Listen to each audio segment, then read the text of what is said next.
Hi hello welcome to let's talk by Jayalakshmi Jayashankar. എല്ലാവരും സുഖമായിട്ടും happy ആയിട്ടും ഇരിക്കുന്നു എന്ന് വിചാരിക്കുന്നു. അപ്പോൾ ഇന്ന് ഞാനൊന്നുമില്ല കേട്ടോ, വളരെ ചെറുതായിട്ടുള്ളൊരു കാര്യമായിട്ടാണ് വന്നിരിക്കുന്നത്. എന്നെപ്പോലുള്ള അമ്മമാരുടെ ഒരു സ്ഥിരം പരാതിയാണ് കുട്ടികൾ പാൽ കുടിക്കുന്നില്ല, മുട്ട കഴിക്കുന്നില്ല, തടി ഭയങ്കരമായിട്ട് കുറഞ്ഞു വന്നു, ഭക്ഷണം കഴിക്കുന്നില്ല എന്നൊക്കെ. ഇപ്പോൾ ദേവൂട്ടനായിട്ടൊക്കെ ഞാൻ ഭയങ്കര അടിയാണ് നടക്കാറുണ്ട്. കാരണം ഫുഡ് കഴിക്കാൻ ഭയങ്കര മടിയാണ്, പാൽ കുടിക്കാൻ പറഞ്ഞാൽ മടിയാണ്. പിന്നെ ഭാഗ്യത്തിന് മുട്ട ഇഷ്ടമാണ്, മുട്ട കഴിക്കാറുണ്ട്. പക്ഷേ സ്ഥിരമായിട്ട് ഒരേപോലെ ഉണ്ടാക്കി കൊടുത്താൽ ആർക്കായാലും ബോറടിക്കുമല്ലോ. അപ്പോൾ ഞാൻ ഇന്ന് വെറൈറ്റി ആയിട്ട് മുട്ട പുഴുങ്ങി പൊരിച്ചതാണ് അവന് കൊടുക്കാൻ പോകുന്നത്. അപ്പോൾ അതെങ്ങനെയാണെന്നുള്ളതൊന്ന് നിങ്ങൾക്കും കൂടി കാണിച്ചു തരാം. അപ്പോൾ ആദ്യമായിട്ട് ഞാനിവിടെ 4 മുട്ടയാണ് പുഴുങ്ങിയെടുക്കുന്നത്. അപ്പോൾ നിങ്ങൾക്ക് ഇഷ്ടമുള്ളത്ര പുഴുങ്ങിയെടുക്കുക. ഇനി നമുക്ക് അടുത്തതൊരു മസാല ഉണ്ടാക്കണം. അപ്പോൾ അതിന് വേണ്ടിയിട്ട് ആദ്യം നിങ്ങൾ കുറച്ച് മഞ്ഞൾപ്പൊടി എടുക്കുക. പിന്നെ നമുക്ക് വേണ്ടത് മുളക് പൊടിയാണ്. അത് നിങ്ങളുടെ ഒരു എരിവിനനുസരിച്ചിട്ട് കുട്ടികളൊക്കെ എത്രമാത്രം എരിവ് കൂട്ടും എന്നുള്ളതിനനുസരിച്ച് ഇട്ട് കൊടുക്കുക. പിന്നെ നിങ്ങൾക്ക് നല്ല എരിവ് വേണമെങ്കിൽ കുറച്ച് പെപ്പർ പൗഡറൊക്കെ ഇടാം. ഞാനിപ്പോൾ അത് ഇടുന്നില്ല. ഉപ്പ് ഇട്ടിട്ട് കുറച്ച് വെളിച്ചെണ്ണ ഒഴിച്ച് ഇതിനെ നന്നായിട്ട് നമ്മൾ പേസ്റ്റ് രൂപത്തിലാക്കി എടുക്കണം.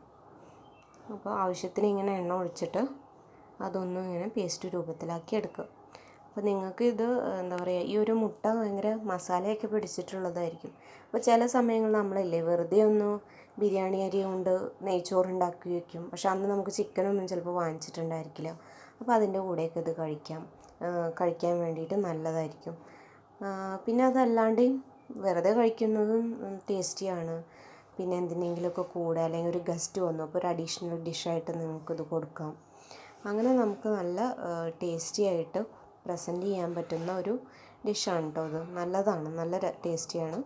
അപ്പോൾ ഇങ്ങനെ നിങ്ങൾ ഇതിന് എണ്ണ ഒഴിച്ച് ആവശ്യത്തിനുള്ള പേസ്റ്റ്, എത്ര മുട്ടയാണോ നിങ്ങൾ എടുത്തിരിക്കുന്നത് അതിനനുസരിച്ചുള്ള പേസ്റ്റ്. ഇപ്പോൾ അതേ ഞാൻ മുട്ട നന്നായി തോലൊക്കെ കളഞ്ഞെടുത്തിട്ട് ഇനി നമുക്കതിലിങ്ങനെ ഒന്ന് കട്ട് ചെയ്ത് ഇടണം. അപ്പോഴാണ് ആ മസാല ഉള്ളിലേക്ക് കയറുള്ളൂ. ഇത് ഞാൻ നന്നായിട്ട് കട്ട് ചെയ്തെടുത്തിട്ടുണ്ട്. ഇനി നമുക്ക് ഈ മസാലയിൽ ഇത് നന്നായിട്ടൊന്നിങ്ങനെ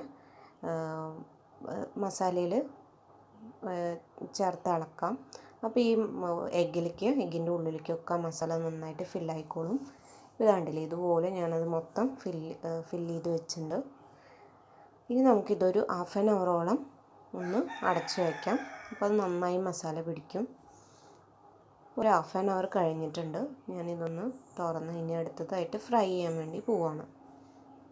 ഇതാ നന്നായി മസാലയൊക്കെ പിടിച്ചു. ഇനി നമുക്ക് സാധാരണ നമ്മളൊരു ഇത് വെച്ച് ചീനച്ചട്ടി വെച്ച് കുറച്ച് വെളിച്ചെണ്ണ ഒഴിച്ചിട്ടുണ്ട്. അതിലേക്ക് കുറച്ചേ വേണ്ടുള്ളൂ എണ്ണ. ഇതിട്ട് 4 സൈഡും നന്നായിട്ട് ഒന്ന് ഫ്രൈ ചെയ്തെടുക്കുക. ലോ ഫ്ലെയിമിൽ വെക്കണം. ലോ ഫ്ലെയിമിൽ വെച്ച് നന്നായി ഒന്ന് ഫ്രൈ ചെയ്തെടുക്കണം. കണ്ടില്ലേ, ഈ മസാലയൊക്കെ ഈ മുട്ടയുടെ മുകളിൽ നന്നായി പിടിച്ചിട്ടുണ്ടായിരിക്കും. ഇങ്ങനെ കുറച്ച് നേരം ലോ ഫ്ലെയിമിലിട്ട് നന്നായി ഒന്ന് പിടിക്കട്ടെ. ഇപ്പോൾ ഇതായിട്ടുണ്ട്. നല്ല ടേസ്റ്റി ആയിട്ടുള്ള മുട്ട പുഴുങ്ങി പൊരിച്ചതാണ്. നല്ല ടേസ്റ്റിയാണ്. നിങ്ങൾ എന്തായാലും ഉണ്ടാക്കി.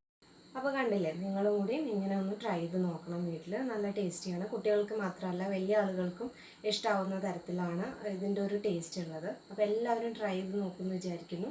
ഇഷ്ടമായെങ്കിൽ നിങ്ങൾ ലൈക്ക് ചെയ്യാൻ മറക്കരുത്. ഫ്രണ്ട്സിനൊക്കെ ഷെയർ ചെയ്ത് കൊടുക്കണം. അപ്പോൾ ഇതുവരെയും സബ്സ്ക്രൈബ് ചെയ്തിട്ടില്ല എൻ്റെ ചാനൽ എന്നുണ്ടെങ്കിൽ ഇപ്പോൾ തന്നെ ഒന്ന് സബ്സ്ക്രൈബ് ചെയ്തോളൂ. അതുപോലെ കൂടെ കാണുന്ന ബെല്ലൈക്കണും കൂടി ഒന്ന് പ്രസ് ചെയ്യണം. അപ്പോൾ അടുത്ത വീഡിയോ ആയിട്ട് വരാം. അതുവരെയ്ക്കും എല്ലാവരും ഹാപ്പി ആയിട്ടിരിക്കുക, സേഫ് ആയിട്ടിരിക്കുക. Take care, by.